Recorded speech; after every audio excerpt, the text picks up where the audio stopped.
संसद मोर्चा तीव्र, काँग्रेस जनता पार्टीचे आंदोलन उग्र, मोठ्या संख्येने आंदोलक दाखल, गर्दी नियंत्रणासाठी पोलिसांचा लाठीचार्ज. मुंबईच्या मानखुर्द मध्ये भीषण अपघात, भरधाव बेस्ट बसने पादचाऱ्याला चिरडले. 65 वर्षीय भास्कर पांडे यांचा जागीच मृत्यू, चालक वाहकासह दोघे जखमी, तपास सुरू. सोनम वांगचुक यांनी उपोषण मागे घेण्यासाठी सरकार समोर 3 अटी ठेवल्या. शिक्षण व्यवस्थेतील त्रुटींनी जबाबदारी स्वीकारावी, संसदेत चर्चा करून ठोस सुधारणांचे आश्वासन द्यावे, अशी मागणी. मॉन्सूनची दमदार पुनरागमन, मुंबईसह 20 जिल्ह्यांना येलो अलर्ट, पुढील 8 दिवस मुसळधार पावसाची शक्यता. समृद्धी महामार्गावर भीषण अपघात, 6 जणांचा मृत्यू, इथेनॉल टँकर उलटल्याने एक्सप्रेसवे बंद, प्रवाशांना पर्यायी मार्गाचा वापर करण्याचे आवाहन. जंतर मंतरवर मोठा युटर्न, आंदोलनादरम्यान अभिजित दिपके यांनी अचानक उपोषण सोडले, मात्र संसदेकडे मोर्चा सुरूच. गर्दी पांगवण्यासाठी अश्रुधुराचा वापर झाल्याचा दावा. बीएमसीचा मोठा निर्णय, पान गुटखा खाऊन येणाऱ्यांना रुग्णालयात प्रवेश नाही, थुंकून अस्वच्छता करणाऱ्यांवर कारवाई, लवकरच नवे नियम लागू. अण्णा हजारे यांनी केंद्र सरकारला सोनम वांगचुक यांच्याशी संवाद साधण्याची विनंती. लोकशाही संवाद आवश्यक, आंदोलनकर्त्याच्या संयमाची परीक्षा घेऊ नका.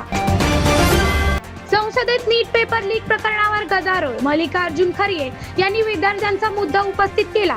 विरोधकांकडून सरकारकडे उत्तरदायित्वाची मागणी. राज्यसभेचे कामकाज तहकूब.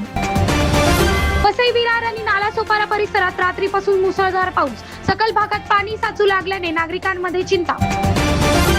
शिक्षण व्यवस्थेतील त्रुटींवर सोनम वांगचुक यांच्या मागण्यांना सरकारकडून प्रतिसाद नसल्याचा विरोधकांचा आरोप. विद्यार्थ्यांच्या भवितव्याशी खेळ होत असल्याची टीका.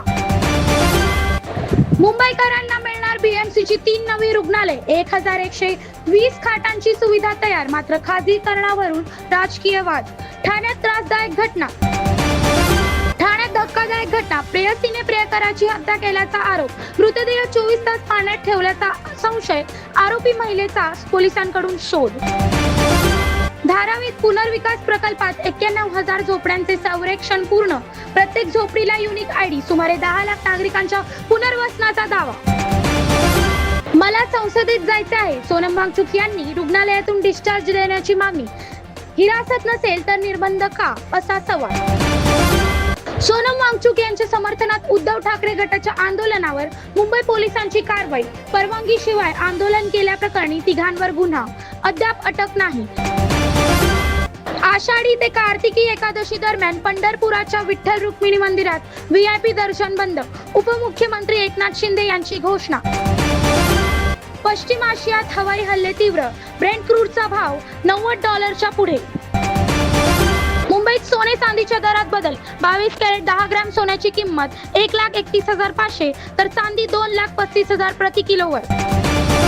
शुभमन गिलच्या नेतृत्वाखाली टीम इंडियाला केवळ एकच वन डे मालिका विजय, चॅम्पियन्स ट्रॉफी नंतर संघाच्या कामगिरीवर प्रश्नचिन्ह.